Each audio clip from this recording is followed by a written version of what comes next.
Mbalamusiza mwenna. I want to welcome everybody for coming this training.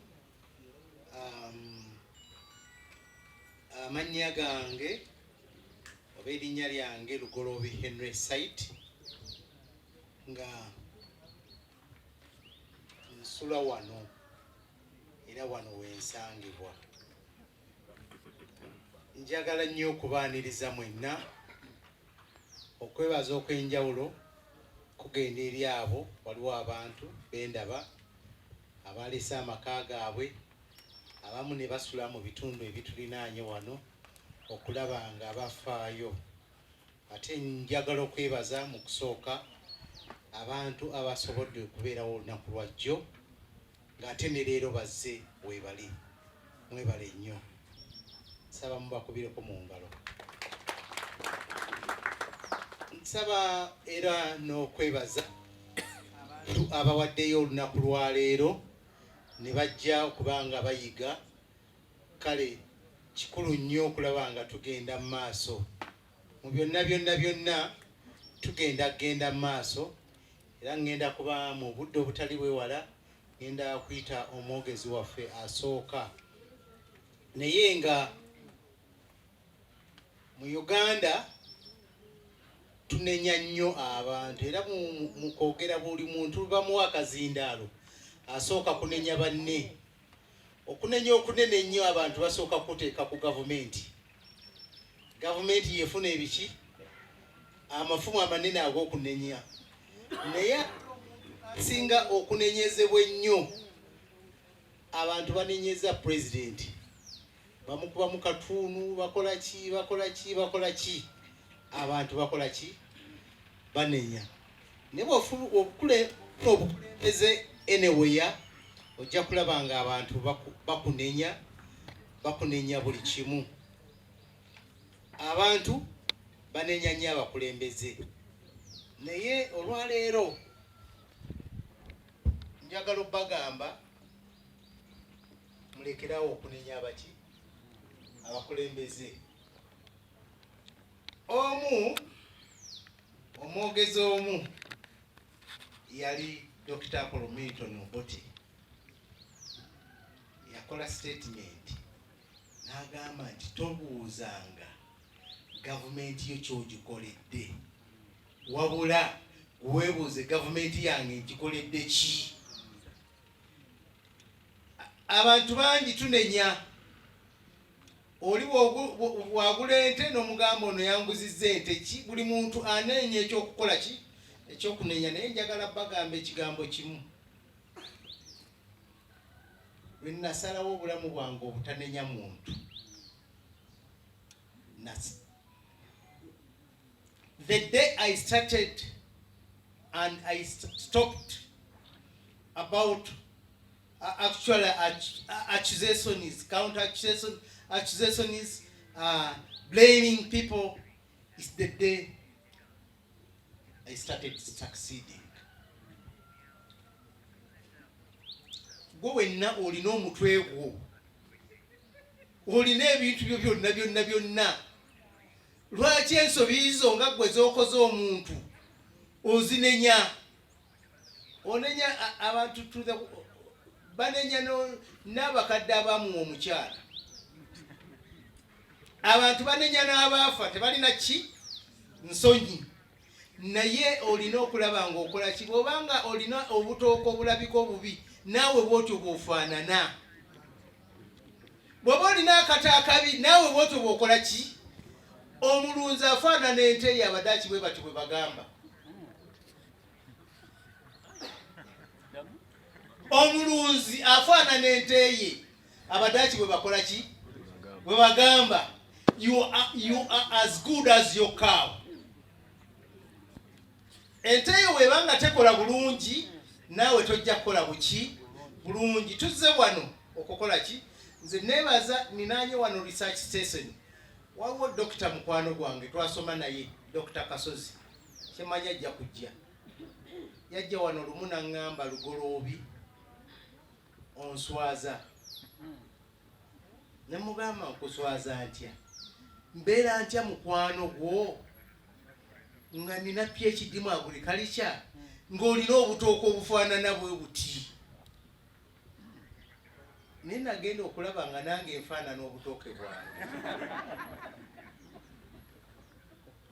Obusungu ne bunkwata n'entema obutooke obwo buki obubi.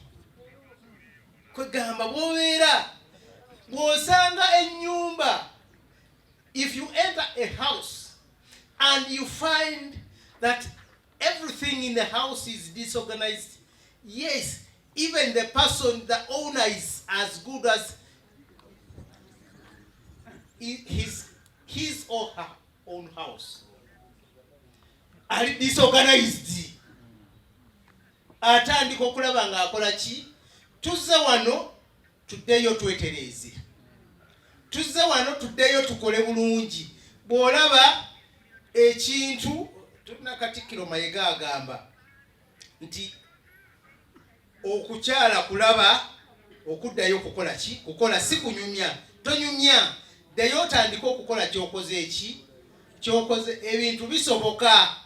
Osobola okukyusa.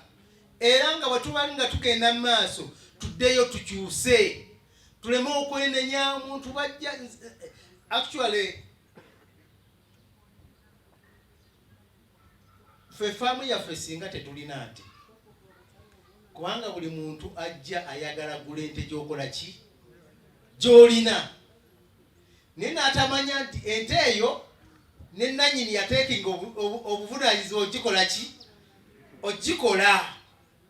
Faayo nnyo okulaba ng'ente ogikola. Waliwo omuntu bwe nagamba yagenda n'agula ente, nabagambye ali wano naye leero tazze, nenjagala mabubuulira fama wange mu cooperative society yaffe, naye yagula ente 2 ng'ente zikola lita 7.8 na 7.7 n'azitwala. Ente ezaali zikola 7.7 zimuwa 3.2.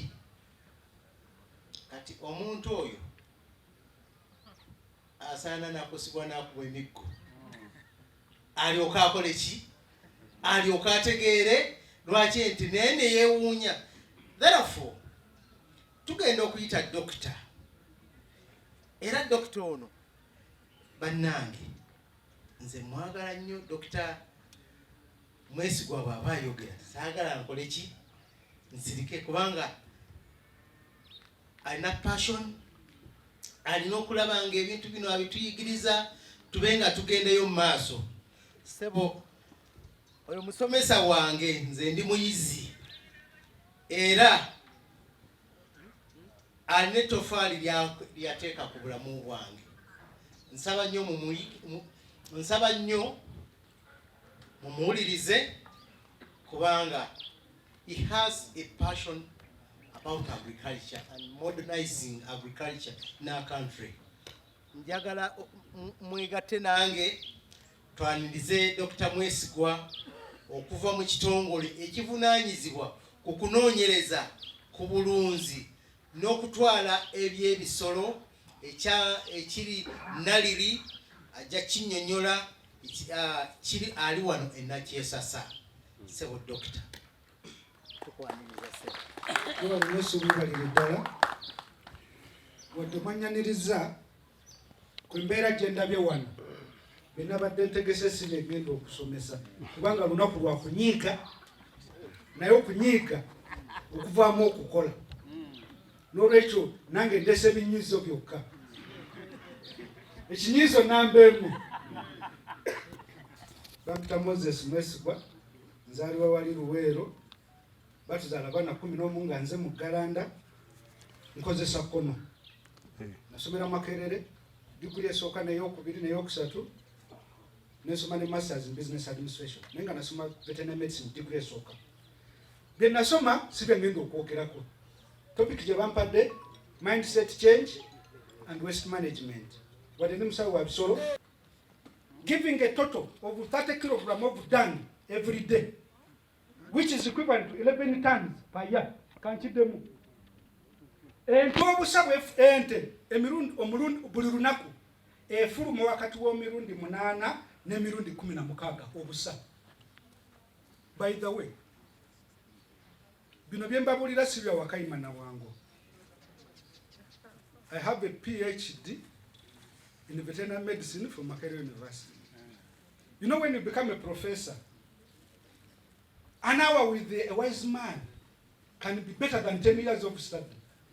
Kubanga yakubulira bikola byokka.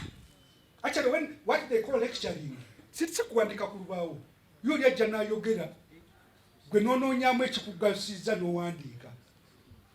If President Museveni came here and talked about Gorilla warfare, omanye kati o professor. Mu myaka 5 yawamba nga koni kubasha kati girimu emeka nali mu P1 nga koni paka katera koni. So the issue is a cow buli lunaku efuluma wakati w'emirundi 8 n'emirundi 16. Naye nga olunaku olulamba ekola kilo 30 average, eyo nkoze average ez'obusa. Kitegeeza mu mwaka 11 tons. Jukira ente ne bwebera tekuwa mata ne bwebera seddume obusekuwa. Tuli ku mindset change. Katata ku musulo. A cow urinates 10 to 12 times per day with an average of 2 liters. Ekyo kikuwa olunaku between 20 and 24 liters, which is equivalent to 8,760 liters per year. Kati ko tunulidde mata ne tugenda mu economics.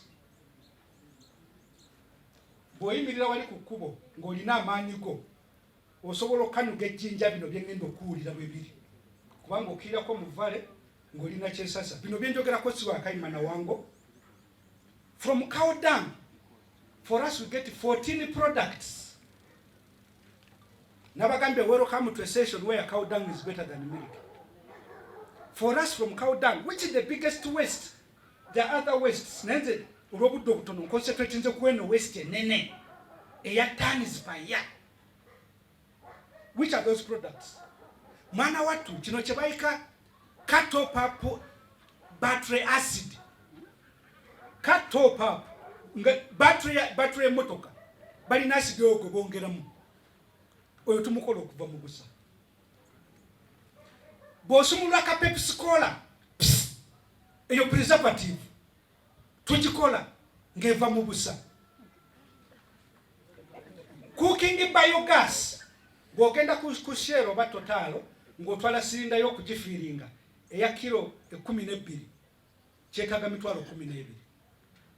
Ffe tugifiiringira ku mitwalo 5 naye nga biogas ava mu busa. Bioelectricity, tulina ente mu kiralo kyaffe kyakizimba nga kya nte 3 naye nga kiri ku fuuti 45 ku 9 meters. Kituwa amasannyalaze buli mwezi nga muntu singa abadde asasula biru ya umeme miliyoni 6. Njaga okubulira miliyoni 6 osobola ogendeyo ku byalo gye mubeera n'okuŋŋanya omuluka mulamba nti mulete biru za mwezi omwezi guno abasinga mu kitundu 2. Kakitegeeza maka meka obusa ente 15. Point endala erimu ekyo, land is not wealth.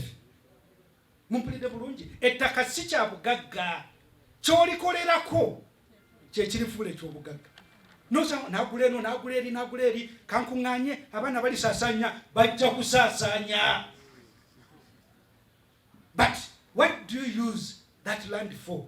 How do you utilize per unit area of that land? Nabyo nkyababuulira. Product number 5, tulina solid manure. Nabadde mbategekedde PowerPoint wadde temuli wano nga musobola okubiraba bye njogerako. Naye kirungi bajja bategekera omusomo omulala oba tuwa.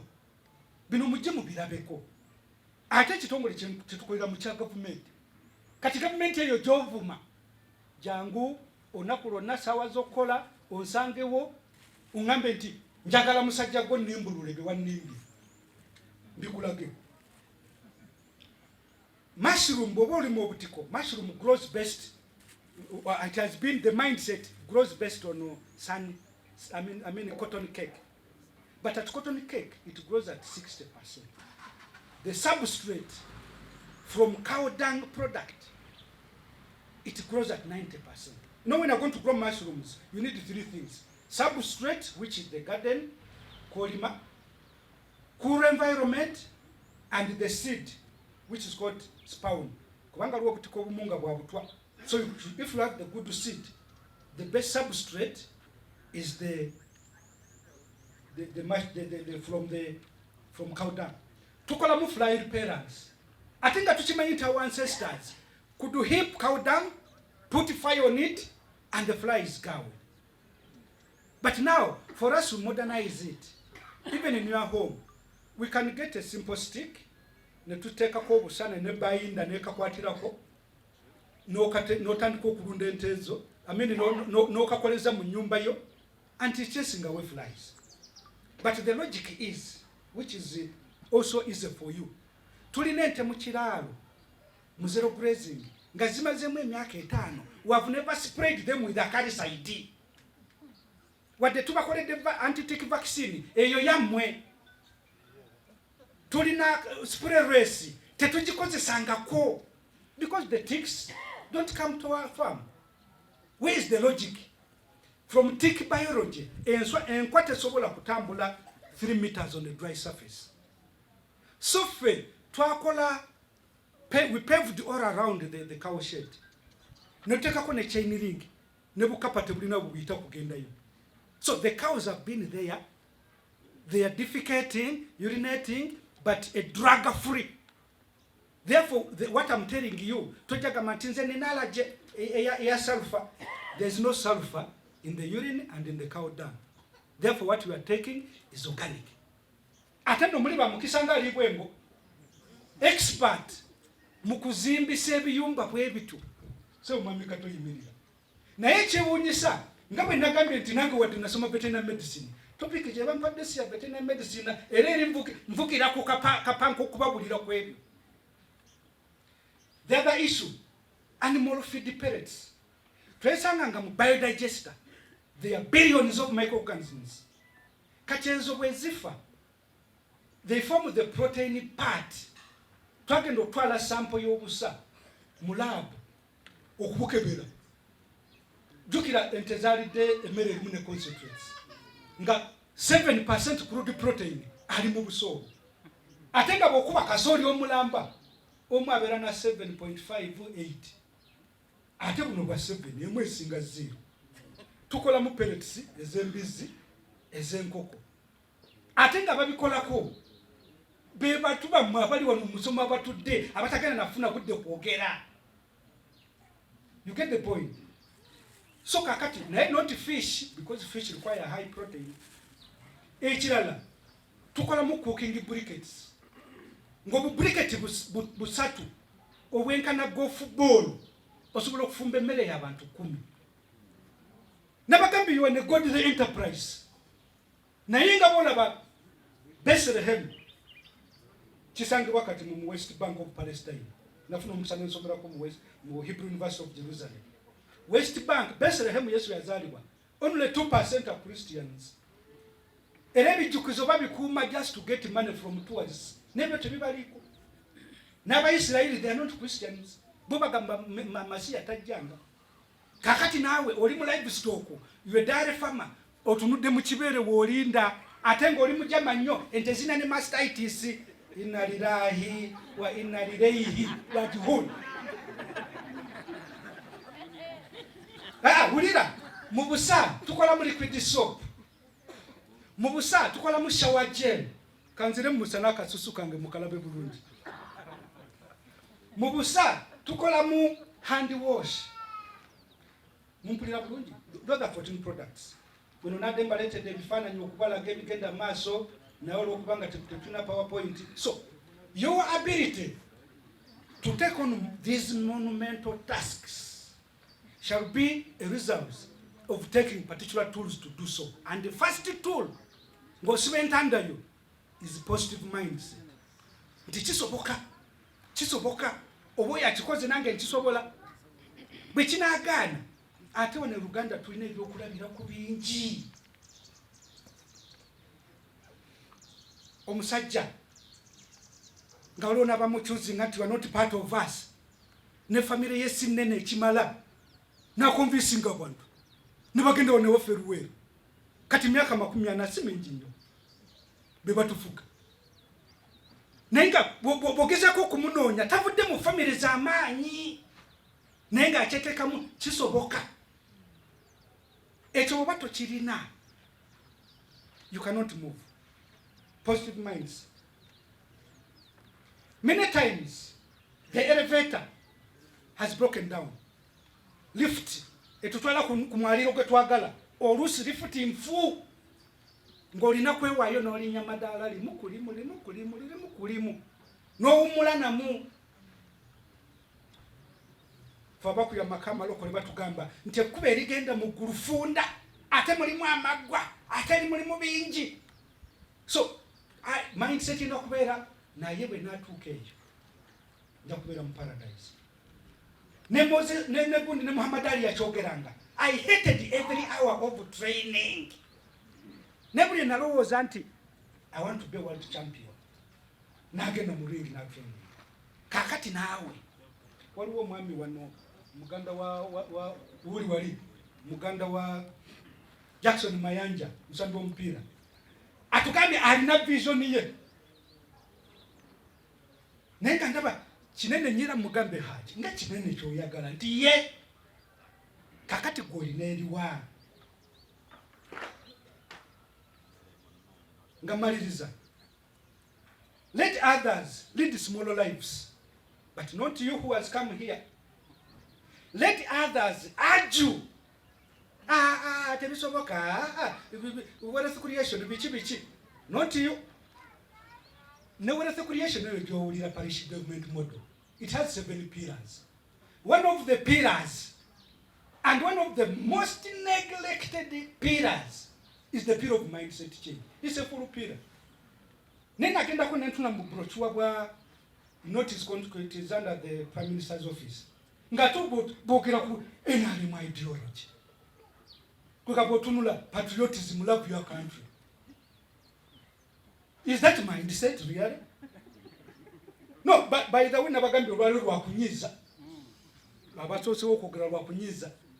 Oyinza okuba busy ku kintu, but when you are not in business, mindset has nothing to do with patriotism. Patriotism is just a smaller part. Because if you love the people, then automatically you love the country. Because it is the people which make the country. Naiko atambula asulo buchupa bwa mazi mu motoka 4x4 mugenda ku musomo gwa patriotism. No sula ka motoka akachupa. Twasomera mu P3 nti soil is a living thing. Bosula mu buvera, the living thing will not breathe. Twasomera mu P3 nti malaria is transmitted through, what mosquitoes breathe through waterlogged places. If it is waterlogged places, kitegeeza ensiri zizaalira. Naye bw'osuula mu obupapulo obucupa ne bulegamyamu amazzi, what does it mean? So, ekirala, let others cry over small hearts. Mazima ne bampente, obukoko bampa bukokisi, bampa biki, naline omudaala gw'engato mugundi nakivubo, omwino gubyokya. But that is many years ago. Kiringa nkusanga beruweru baganda bange ntero olutalo lwatuyitamu tubanja gavumenti amaze kumuyinza myaka 4 kati goli wasa 5 bakuba ki temubalabayo titugenda kwekalakasa. Let me tell you na kino kyetwetaaga ffe ng'abalunzi si makubo malungi. Embuzi eyinza ogano gitwala mu katale mbulwa kubanga ekkubo bbi. As a matter of fact ekkuba bwe libeera bbi tegeze emmotoka enebbe embuzi zo eyanditutte esaawa 2 ejja kutwala esaawa 6 ogisange mu kkubo ng'ekizozi okutuse. That is the mindset eyeegumya gye twetaaga. Let others live their future in some other people's hands, but not you. Weebereremu ebigambo bikibanga ekigambo kirungi tujja kyewola yonna gye tuli twe tugende mu maaso. Abayisirayiri ligoliyasi lyabalumba omuvubuka nakwata ejjinja kubanga lye lyaliwo sajja namusena. You cannot become what you want to become by remaining what you are. Ndayira okufiira mu kitooke kya gonja. As a matter of fact, you should be ready to become what you don't want to become in order for you to become what you should become. Tujja kulwapinga nnyo. So ani asobola okukiddamu ekyo nti oluusi kijja twetaagisa okubeera ekyo kye tutayagala kubeera tulooke tusobole okubeera ekyo kye tuteekeddwa okubeera. You should be ready to become what you don't want to become in order for you to become what you should become. Nze nali saagala kusoma era mama wange yanyumiza kubanga nga nkweka empale yange n'egiteeka wansi w'ekitanda. Mama empale yange mbuze sijja genda ku ssomero. We nagitadde ejjira nga wagijja kwata. In fact, lumuna mugamba yanyumiza we na graduating for masters. Tina mugamba nga nkyali muto nti kale mama singa wanzaala nga ndinte kubanga ente yeesigala waka tegenda ku ssomero kati baagirya dda. So, but that is the mindset. So, you cannot become what you want to become by remaining what you want. You should be ready to become what you don't want to become in order for you to become what you should become. Ngawe nabagambye omusajja ali akyasinze obugezi mu nsi yonna bamuyitanga Albert Einstein. He was an American but with Jewish blood. He used only 15% of his brain. Naye yakyasinze obugezi mu nsi yonna and won Nobel Prizes in physics, mathematics, philosophy. He died of a stomach complication in 1955, aged 76. Yagamba atya nti a single conversation with the wise man can be better than 10 years of study. Bino byembabulira ne professor wa psychology philosophy tasobola bibabulira. But through years ne Katonda okukuteekako nti akalenzi ako ka Daudi akalunzi kente baleeta geri ya bugo nagajaga bouncinga na Samuel nagamba si oyo. So muyinza okubeera nga mwadde musuubira kubeera mu National Agricultural Research Organization okuyiga bino naye walusaalonga olugoloobi yasoma ebyobulimi nedda naye self-made different profession, and that is mindset. Different profession nena abateeka mu kino nanga we nalabira. Towards that side. Kato Hussein Walusimbi, an animal scientist by profession, and I'm a researcher. I've done some good training, I've done some good teaching in universities, but I'm currently concentrating on research. And I'm mostly focusing on ruminant research, ruminant nutrition, ruminant production, and livestock environment interaction. Now here, we are talking about the nutrition of a dairy cow. But let us first trace back. You are all farmers, and at one time you were starting. How did you start your dairy farm? Did you start with a heifer cow? Did you start with an in-calf heifer or a heavily pregnant cow, or you started with calves? The common and most common practice I've always seen when we are starting our dairy farms in Uganda has always been you get an in-calf heifer. Okay? Then you start from there. Now, I want to go through dairy nutrition, focusing on a situation where a farmer has bought his in-calf heifer, and he's beginning from there. Okay? But this is going to be on nutrition. Kakati, ebiseera ebisinga bwe tuba tutandika okulunda kwaffe okw'ente ez'amata tutera nnyo okutandika ne in-calf heifer nga twogera n'ogula ennyana oba ente ng'eriggwako kkulu wakati wa myezi 6 na 7. Ebiseera ebisinga bwe tutandika bwe tutyo. Kati njagala tutunuulire endiisa y'ente eyo okuva lw'ogifunye paka lw'eneekuwa akayana n'ogikama n'ogitegeka ate eddemu ewake n'ewaka n'ogitegeka eddemu ekuwa akayana akalala.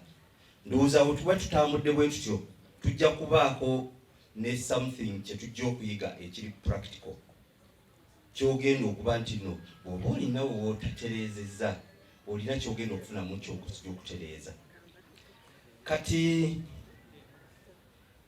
ffenna tulunda ente zino nga twagala tuziggyemu amata, naye nga si gakunywa waka kyokka, nga twagala tutunde amata ago tugafunemu ssente.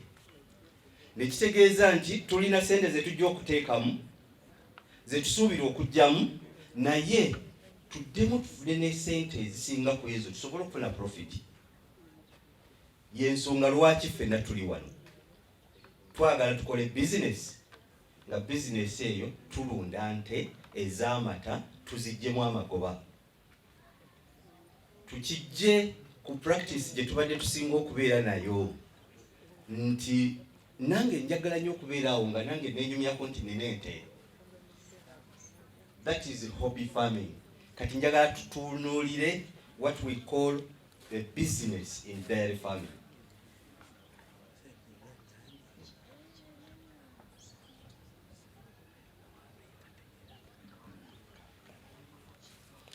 So what we are going to do, I want us to imagine a situation that we are looking at a farmer who is beginning. He has got his income heifer. He's preparing to buy it and bring it and start his dairy farm. In most cases, a zero grazing farm. I'm sure most of you here are on zero grazing. Yeah, that is very good. Because the way you manage a dairy cow under zero grazing is completely different from the way you would manage it when it is on open grazing. Open grazing, you could actually look at a different training altogether. But now we are going to focus on an animal that is on zero grazing.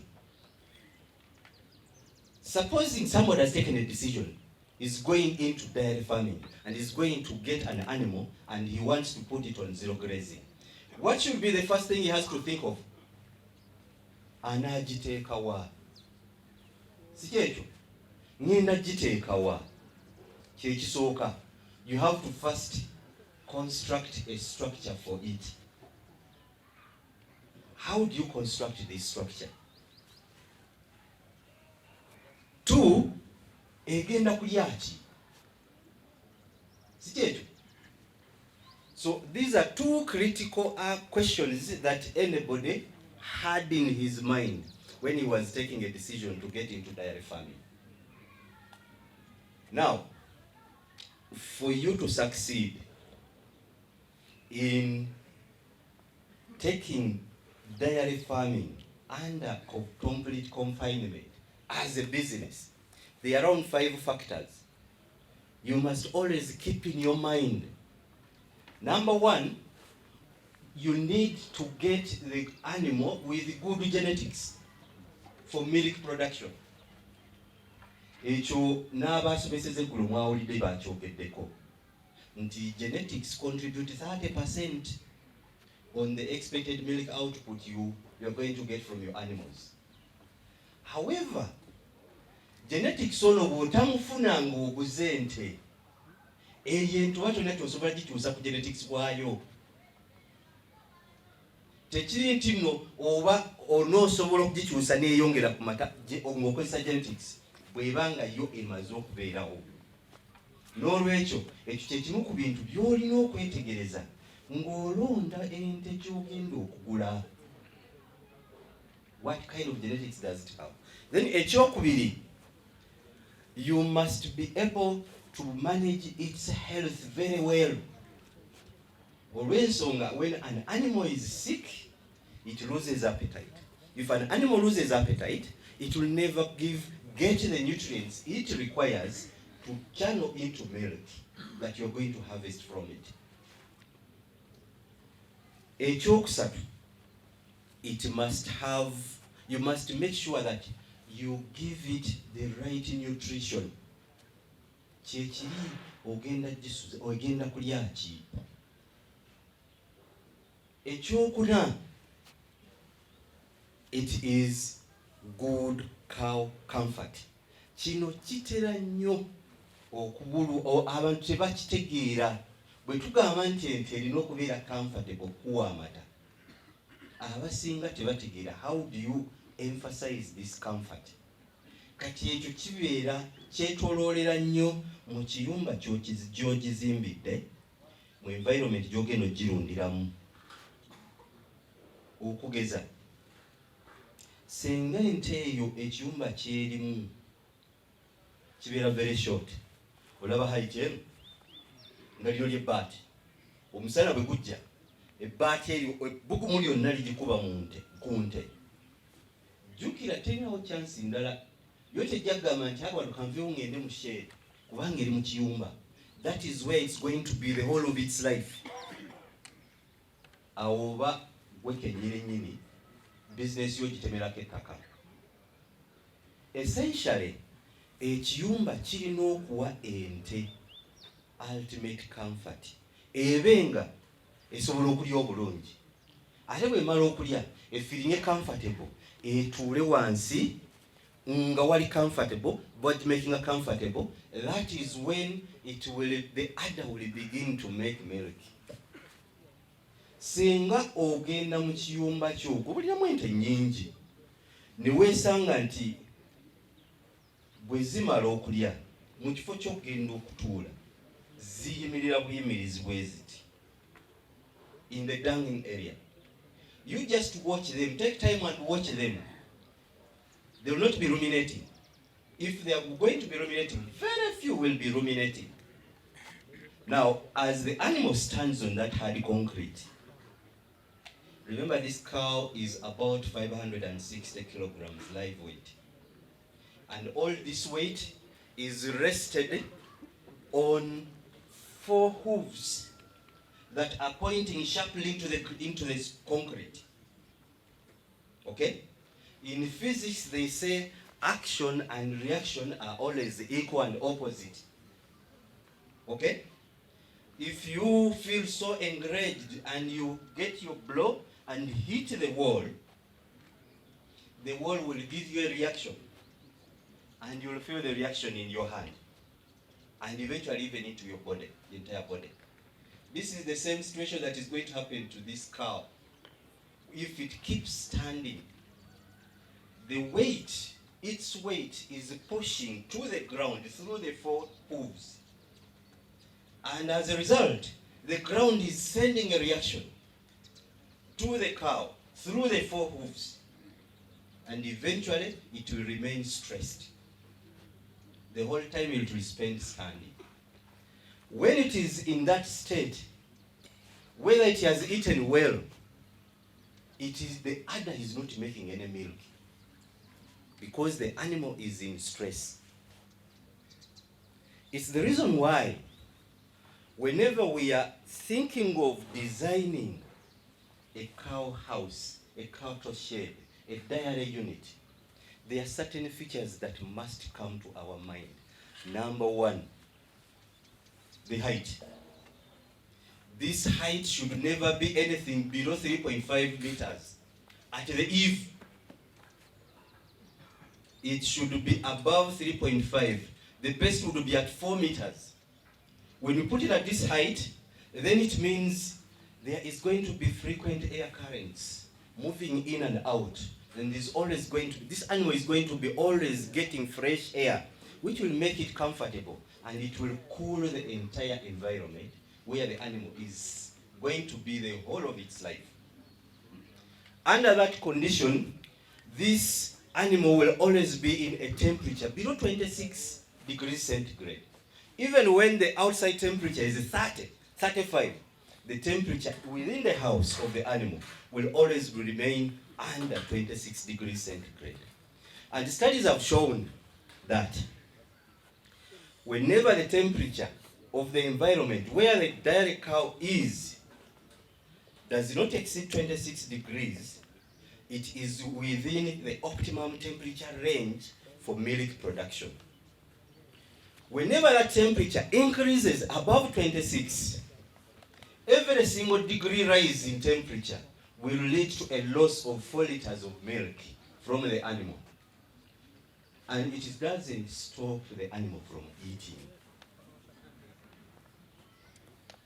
Kitegerekese nti senga temperature yesuka ente weeri wogitadde egenda yeeyongera waggulu, nesuka 26 degrees centigrade, buli degree yeyongera munegera ku 27, you automatically lose 4 liters of milk that day. If it goes to 28, you lose another 4 liters of milk. But it does not stop it from feeding. Kitegereka. So that one actually drives us to the most critical issue. Kimanyidwa nti in the cost you are going to incur when you are managing that dairy cow under zero grazing, between 60 and 70% of that cost will be spent on feeding the animal. Kati webanga ogenda spending that 70% feeding the animal, naye nga at the end tojja kufuna mata g'osuubiramu. That is where the loss begins from the structure. Tegereka.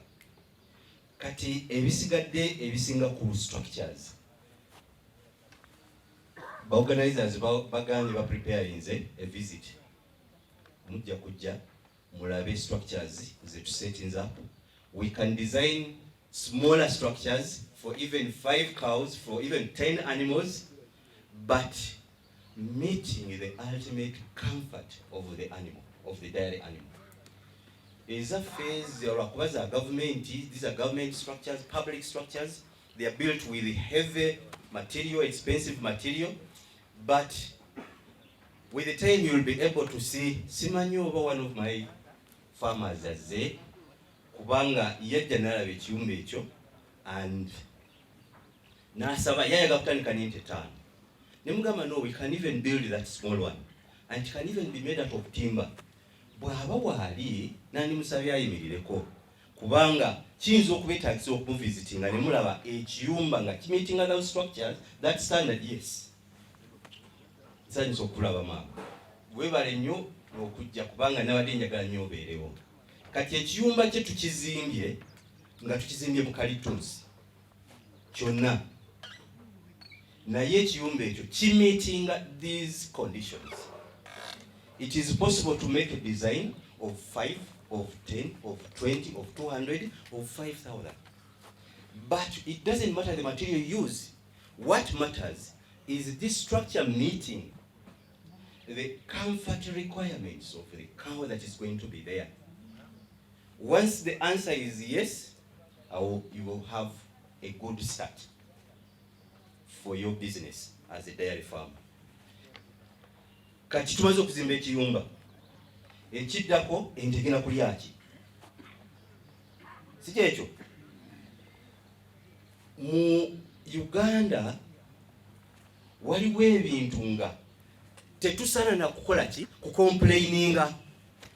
Lwaki?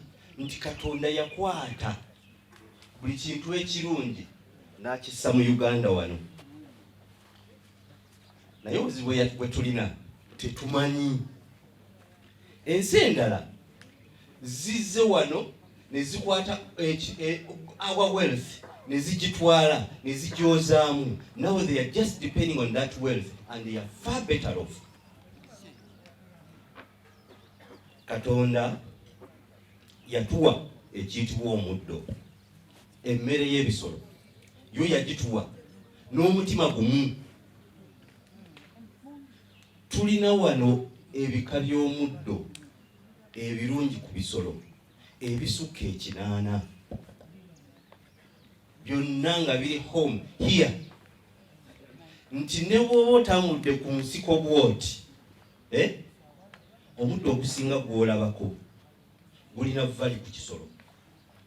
Nebuuza y'ensonga lwaki obulunzi bwaffe obusinga obungi bwe tujjamu amata, still 70% amata tugajja mu nte zino ezigurezinga, ate tezigurezinga mu planted pastures, zigurezinga mu natural grasslands. Lwansonga nti we have a lot of diversity, but the problem is it can no longer sustain the population today. Therefore, we have to go more scientific. Kati kyetuvudde to introducing issues like forage breeding mu research station yaffe. we are doing forage breeding.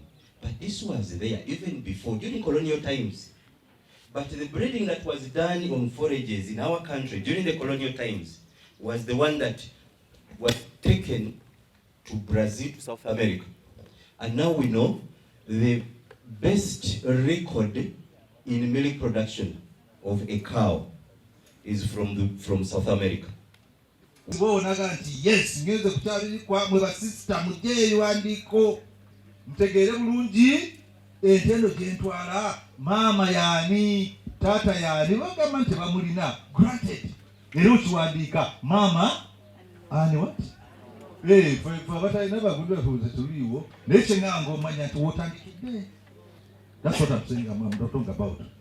Oli agambye abantu ba AI records AI sebo obuvunanyizibwa egwenziza ekyo tebayita management erina okutwala obuvunanyizibwa obwo AI technician tomukkiriza n'ogumu n'akatono okujja okuwa sente yaffe nga takubuulidde ye ngenda kuteekamu ki era lwaki si kumukaza naye wenyini simanyi batumanyi nti bwogera mu ddwaliro olina obuyinza obwo oba oteekawo buteesi nyama ya gavumenti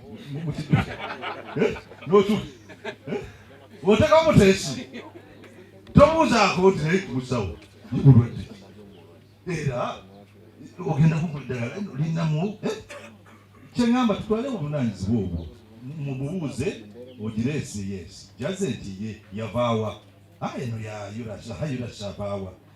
So let us ask those questions, let us record those things. That's the data that I'm talking about. I hope the help is answered, isn't it? Okay, 3, registration, evaluation and stuff like that. Tulina kitongole gyemva. Kitongole ekyo kirimu ebitongole kimu n'ebitongole bibiri. It's called in Greek and DB, National Modern Resources Center and Data Bank. The Data Bank bit tugenda okutwala ekigambo ekyo mu public service batuyambe to form the organization about 15 years ago. Aba public service baraga ati kanonno ke mubadde mwagala okufuula department ffe tulina bwe tukalabamu mugaso nnyo kabeere awalala netubagamba bakulu muyinza n'okutwala nagulika wamwagala mutulekere dibbi ekyo tebakitegeera. Omukulu ayogedde ku polisi byebimu ku bigezaako okukyusa kakati abantu bategeere nti data is very much better than family for us as government. Data eyo okumanya which research is going on, we curate all that, we pick out what is going on and what have you. We still have a very long way to go with that one as government. Kubanga bannaffe tebakirowooza era n'okukiwa byekirina okwetaaga kati tebiriiwo. Leero mbadde n'omukulu asindise wa Dr. Peter Bayine bannanga batumidde badde mugasebo omusaala gwo gunajja ddi nti gwe amawulire tewagala ebyo byakuseka naye tega tetulina ssente nezikola biri omusaala gugubulira ate biri naye tumanyi nti ng'eggwanga kikyaffe ffenna tujja kukula tujja kutuukayo naye poliisi essebo omukulu we shall discuss that a little bit more because it's important that we understand that. Ebyo ssebo bisatu ebibuuzo ebirala bisatu njalayo omukyala omukyala n'omusajja amanya Zakawuki Lawrence ebidde kitala yekulwentere. Kakati ensimbi ezo abantu basula mu kibuga balya emmere naye nga abasinga bakozi tebalima.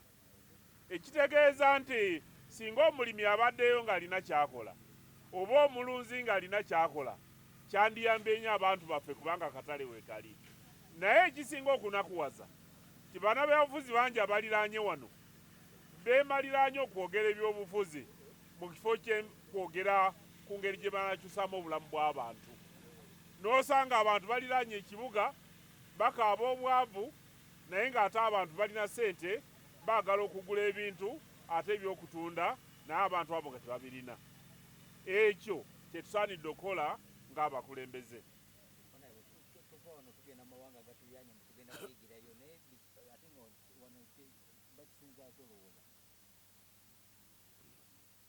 Waliwo omuzungu eyali wano n'agamba nti Uganda kula. Uganda the pearl of Africa. Waliwo bannayuganda batannaba kumanya nti Uganda kula. Era ebiseera ebisinga bava kuno ne bagenda ebweru bwe bagenze kuyiga bya kulima so nga ate embeera y'obulimi wano weesinga obulungi. Waliwo bannakenya kye baasalawo okukola abamu. Bwe babanga ebintu bye bagula kuno bigula ssente za wansi okusinga bwe babirima, bo baasalawo okulima ebirala bye baleeta okutunda kuno nga karoti, ng'ennyaanya, naye nga bw'otuuka ku maize bran, bw'otuuka ku bikozesebwa mu kukola emmere y'ente, baasalawo kubigula mu Uganda. Kubanga ewaabwe singa basalawo kubirima, babikolera ku ssente za waggulu okusinga nga bye bandibiguze kuno. Kati bannayuganda ky'ekiseera okutandika okukozesa ebintu byabwe tufunemu ensimbi nga tutunda ebweru.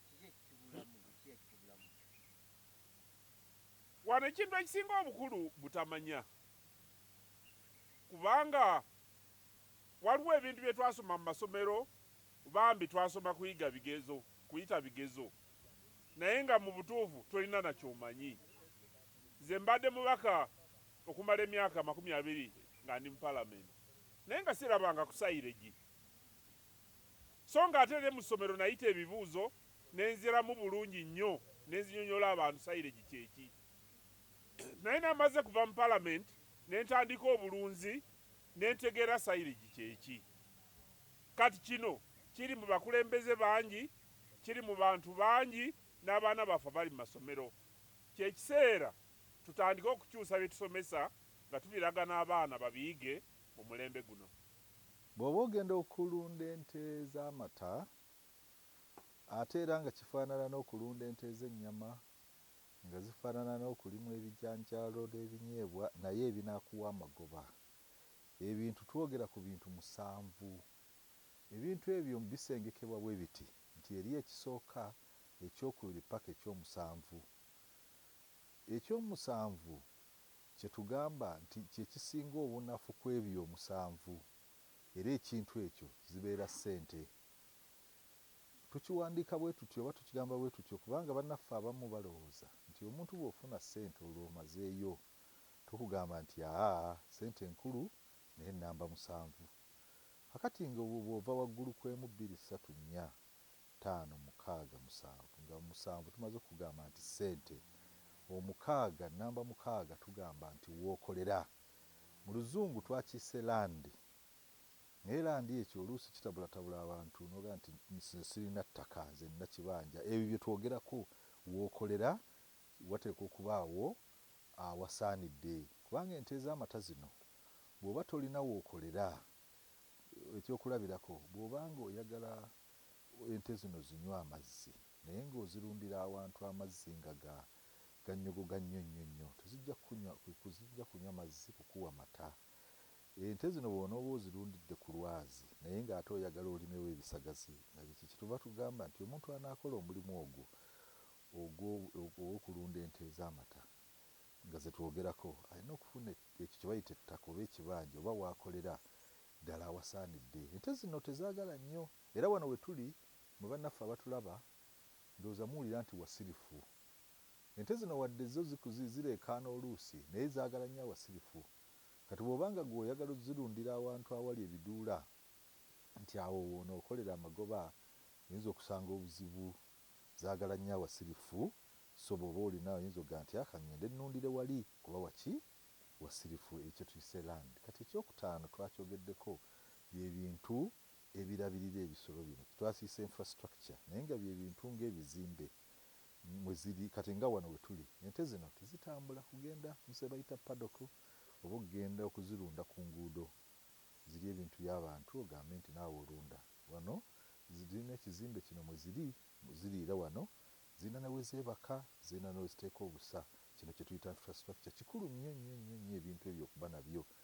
Tebirina kuba bya ssente nnyingi nnyo, naye nga ddala weekiri ng'akayaana bwe kazaalibwa kaagala kabeera wabuguma. So osobola okukolawo ekintu ekyo, byonna ebyo tuyita infrastructure. Oba ente w'ogikamira, ente zino zaagala nnyo okukamirwa nti eva wano n'egenda wali ekamwe, naye si kugisanga wogisanze n'ogigwa mu kibeere nti kuba gw'okama. Twagala ebeere kati eyo yonna gye tuyita infrastructure, enteekateeka eyo ey'ebizimbe n'ebifo. Kakati twagambye nti ekintu ekirala kye weetaaga okuba nakyo mu biri bye twayise ebintu 7, olwedde twogedde ku ssente nga kye nnamba 7, twogedde ku wookolera oba landi oba kibanja nga nnamba 6, kati ndibadde infrastructure tuyise namba 5. Namba 4 tugambye nti oteekwa buteekwa okuba no kintu kye bayita endabirira oba management. Era abantu bangi kuffe bannaffe tugezezaako okulunda ente zino nga twagala zibeere ez'amagoba, naye ne tukozesa abaana abaasigala ku kyalo nga talina kyakola nti oyo yajja okuba alabirira ebintu oba omwana wa ssengaawo oba muganda wo oba mukulu wo, kwegamba ne batabulatabula oluusi embeera kuba tebalina kumanya kye tuyita knowledge, tebalina bukugu kye tuyita skills, ate nga ddala n'okunnyikira ebintu kye bayita expertise nga tebagirina. So twagala okubasaba nti mufune abalabirira kye tuyita management abalina ebyo byenjogeddeko. Kati bw'ova ku ekyo waliwo ekintu kye tuyita olulyo. Olulyo si buli nte wadde ng'evaamu amata n'egawa omwana waagwo nti ejja kukuleetera amagoba. Ezimu ddala ejja kuyonsa mwana era ebirala ebiveeko tejja kukuwa kisingawo, naye ente zino zisobola okuvaamu liita, tuwulidde wano abamu nga bazirina zivaamu liita 2, liita 3. Bannaffe ennaku ezo baagenda e Kenya batugambye zibadde balaba ente zivaamu liita 5 mu lunaku lumu, naye ng'ente eyo ekamwa emirundi nga 3 oba 4. Nze kama kwogera nalibeeranga e Japan eyo nga nsoma emisomo gyabwe, ente ze Bampoco zinali nkolako olw'okunoonyereza kwange kwe nalina, ente ezo zaavanga mu liita 10 buli emu buli lunaku. So nti olulyo olina okumanya nti lwa mata, oba amata mangi oba amata ag'omuzigo oba amata ag'ekizimba omubiri, kwegamba olulyo kiba kikulu nnyo nnyo okululowoozaako. Kati ekirala kye twayogeddeko katale, ebintu by'ogenda okukola bigenda kufulumira wa era ani abitwala, era akatale ako kategeeza ki?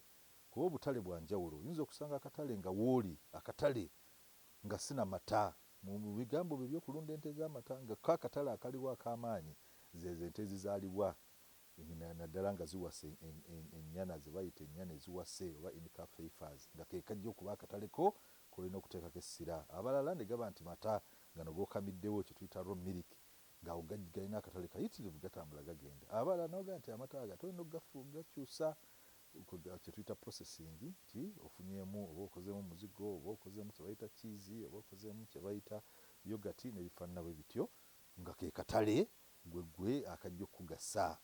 Abalala balina n'akatale k'obusa.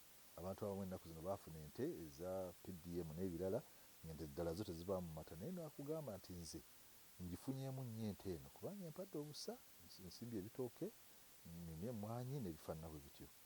Ekisooka kuba tubigambo byabadde 7 nga tugamba nti kwe kwewaayo, mu luzungu twakiyise commitment. Okwewaayo kuno kugamba nti osazeewo nti nja kulunda ente era ey'amata.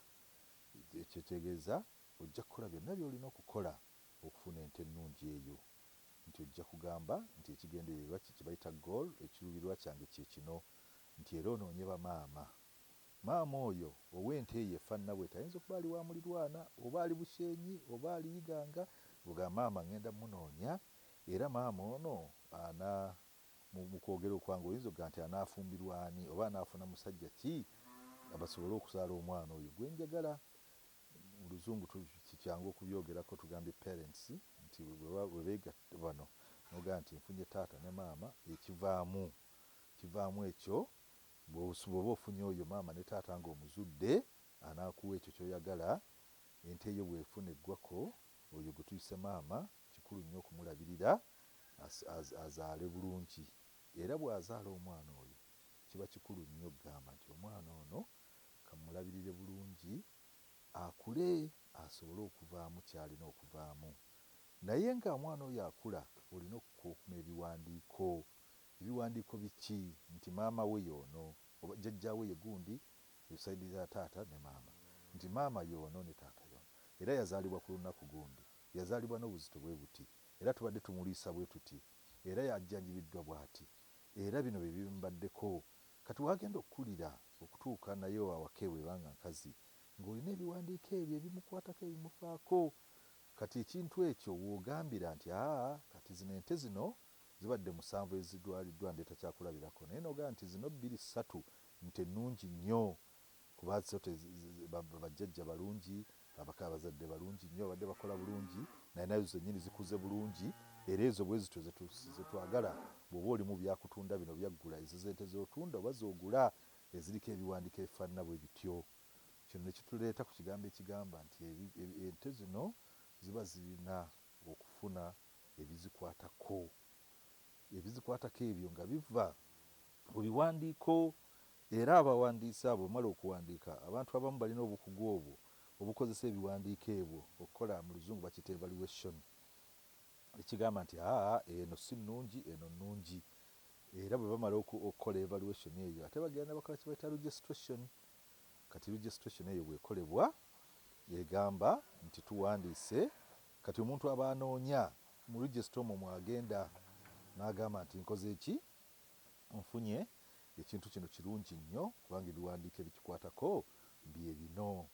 Kati gy'omaliririza eyo nga tubategeeza bannaffe nti omulimu guno ogw'obulunzi gulimu birungi bingi nnyo naye n'obuzibu nabwo bubeeramu bw'oba nga tossizaayo mwoyo. Kyetuva tugamba nti tutandike n'ennamba emu okwewaayo, namba 7 ssente kuba zeetaagibwa okukola ebintu ebirala bingi nnyo. Bannange ebigambo ebyo twagala okwogera bigambo bino eby'obulunzi kave bwa mata kave bwa nnyama oba n'ebirala eby'omugono gwe tuyita ogwa agriculture. Mwebale nnyo. Kalo Generation kirina ky'abalunzi b'ente nga kirina abalunzi 2000 mu ggwanga lyonna.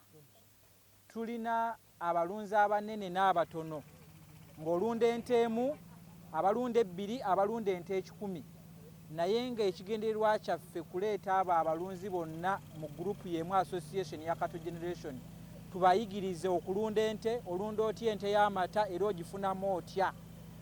Tuyina abantu bangi nnyo wano, tuyina ab'ebitongole nga bakolera bitongole naye baavudde ne bagamba nti balina okutegeera wa gye bagenda okuteeka ssente zaabwe eza retirement. Kati tubeera tubasomesa abantu ng'abo tolina kaddi oba n'olekerawo okukolera bitongole naye nga tolina kiweeteeketeekedde. Kati tubasomesa okulunda ente, value addition ku nte, okozesa otya amata n'oggyamu omuzigo, n'okozesa obusa n'obikka ekitooke, n'okozesa obusa n'osimba emmwanyi. Ennaku zino emmwanyi kati eri ttunzi. Kati bw'oba tolina nte nga tolina woogenda kujja kigimusa oba tojja kufuna mmwanyi nnungi. Kati tugenda okulaba nti ebyobulimi n'obulunzi byonna bwe byetooloolera ku nte. Bw'oba tolina nte tojja kulya bulungi, nutrition ejja kuba ebulamu. Bw'oba tolina nte tojja kufuna kigimusa. Kati kyekigendererwa kyetwava ne tugamba nedda katwekolemu omulimu twekunge nga bannayuganda. Era ekibiina kya Cattle Generation kitambudde eggwanga lyonna, buli district tulinayo abantu bammemba. Olwaleero kati tuli ku musomo abantu bali mu 600 bazze naye nga bonna bazze kusoma. Guno musomo gwaffe gwa 3 mu ggwanga lyonna nga buli mwaka tugenda tutegeka omusomo bwe guti ne trips eziri international okuyambako ba farmers ogenda okulaba abalala bye bakola mu mawanga ag'enjawulo baveeyo babiyige ate babiteeke wano.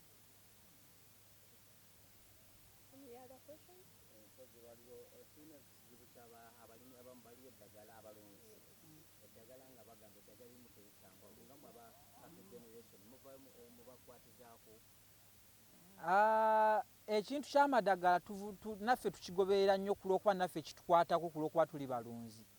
Amadagala kituufu gabeeramu ng'oluusi oli tigayise mu makubo matuufu, amadagala ago mugayingira ogenda okulaba nga tigakola kigalisanyi kulwokuba tigasaanye kukola mu ggwanga lino lyennyini. Buli ggwanga lirina condition ne climate eyalyo.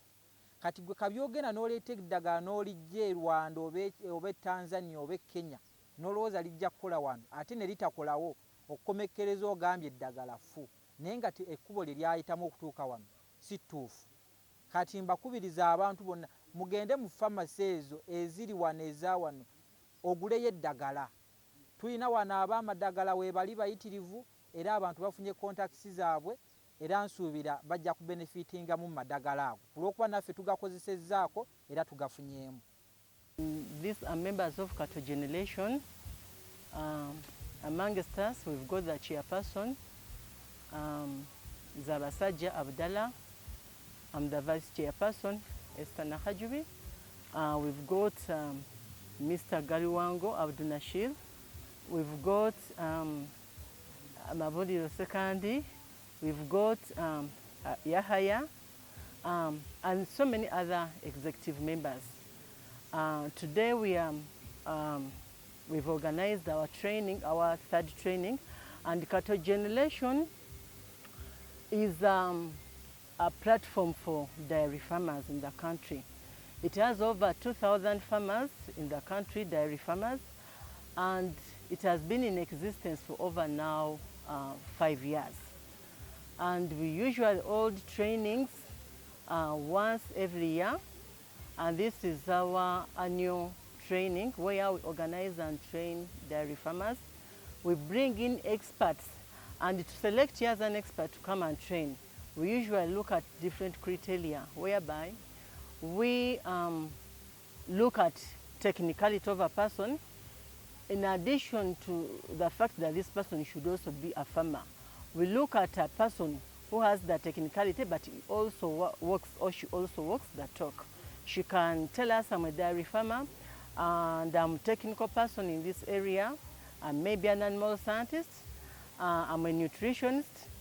So that person comes and gives us and participates in being one of our facilitators in these trainings. But this person should be one of the requirements or the conditions. This person should be a dairy farmer as well, whereby you're coming to train but also share experiences.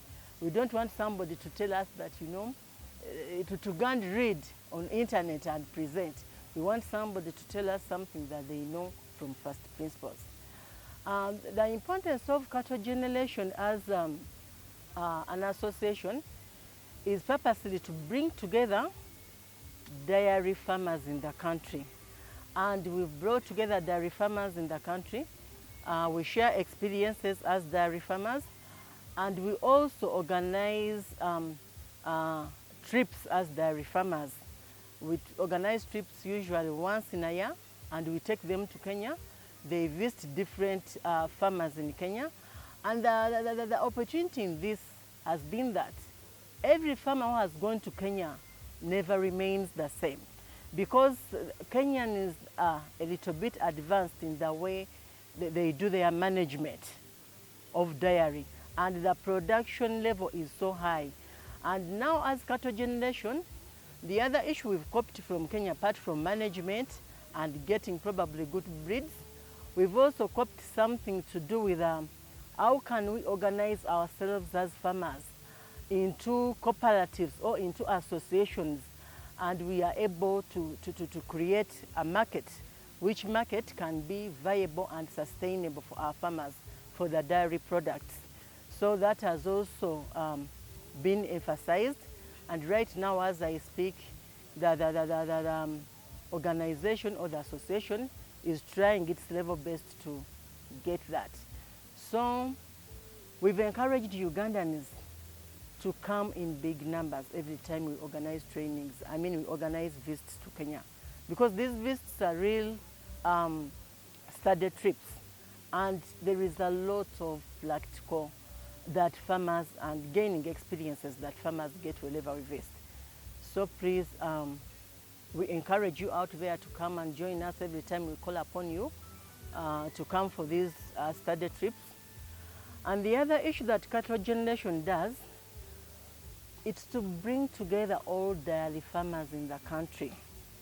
Because once you are united you can win, divided you can fail. We want to implement dairy production in a way that we can complement each other, we can support each other. So this is what cattle generation does. And it's really done it so well that most of the very big dairy farmers in the country are in this association, and we plan even to take it further.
tubalamusiza mwenna abatulaba nga ndi wano ku mudaala gwa Site Farm Namulonge. Mpozi n'okwongereza ku munnange we yakomye ebintu ebisinga bino byonna yadde amaze obyogerako. Nze njagala bbawa nnamba zaffe woba otwetaaze otukubirako. Ennamba zaffe esooka ya Airtel eri 0758 17 88 27 ne Airtel eri MTN eri 0777 346 002. N'olaba twetaaza osobola otusanga ku Google ogendamu obugenzi n'otypinga Site Farm Namulonge oba otufuna ne contacts zaffe ozisangayo. Tubaagala nnyo, Mukama abawe omukisa. So wano we tutegekera emmere yaffe wano we tuyimiridde tukozesa ebika eby'emmere bya njawulo bya mirundi 5. So we use about 5 food resources.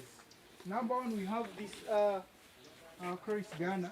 This is chopped grass. Which grass is that? Chorus Ghana. Okay. So it's already chopped. Then we have the bracharia. Then we have silage from potato vines. So silage wa malagala. Yali wano. So kuno maragala galu. This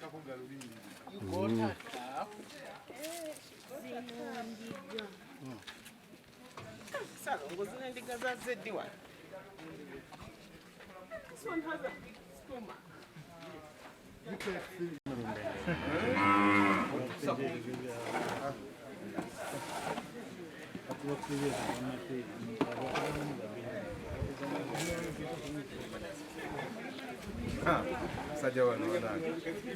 My friend, you are taking, I can see, very serious work. You are from which meeting? From the Farm Talk Initiative. Yes.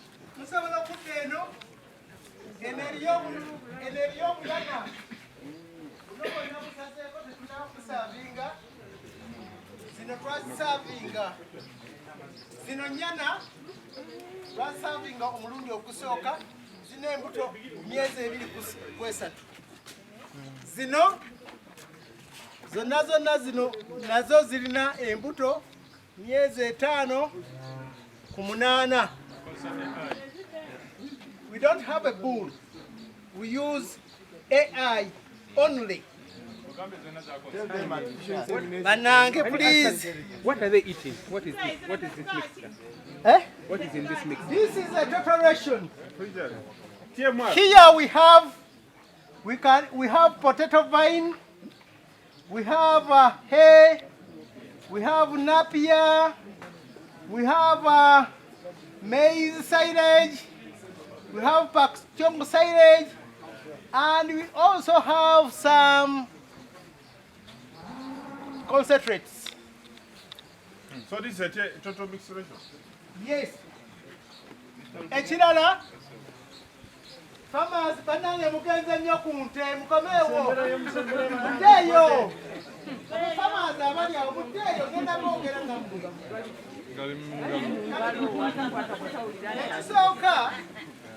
Ekisooka mu byonna byonna. Afya waffe ne tukwata silage ali redde yoli wali akoleddwa mu kasooli oba n'ebisagazi netutabulamu ne tukwata kadayari meal akali concentrated ketutabuddemu maize bran ketutabuddemu cotton ketutabuddemu minerals nga calcium then netutabula wamu netutabula wamu eyo mixture gye tutwala netuwenteeza wabula kati zino ezikamwa zo tuzongeramu ka extra feed ka extra dairy meal nga zizze okukamwa netukwata nti gwotuwa amata g'otuwa osana kilo 4 osaana kilo 5 olunaku, osaana kilo 8 olunaku.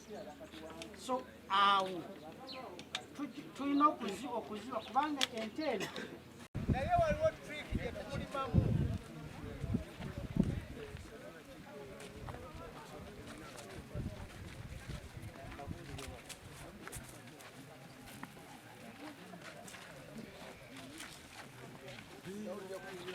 Ono cassava. This is our cassava. But also for cassava, we have a trick in yetusobola okweyambisa okulima ki? Cassava. Cassava tukola bwe tuti. Tusimba normally nga bwe tukola ki? Bwe tusimba. Bwe tu sprouting up. Tukwata obusa obuva mu kiyumba kirijjukira bulina minerals n'ebintu ebirala ne tuyiwako nga sproutinze ng'atuusenga wano ne tuyiwako ebitiyo bibiri. Ebitiyo bimeka? Bibiri. Bwe tumala okuyiwako ebitiyo bibiri ne tulinda lwe balima nga babibikkako naki? N'ettaka. Njagala bagamba muwogo ono twakamusimba emyezi 2.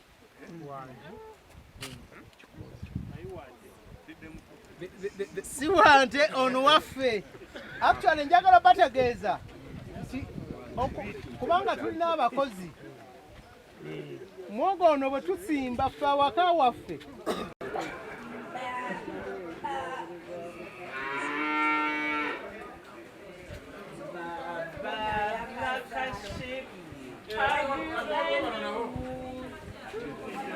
Group, let me know so that I can bring another group.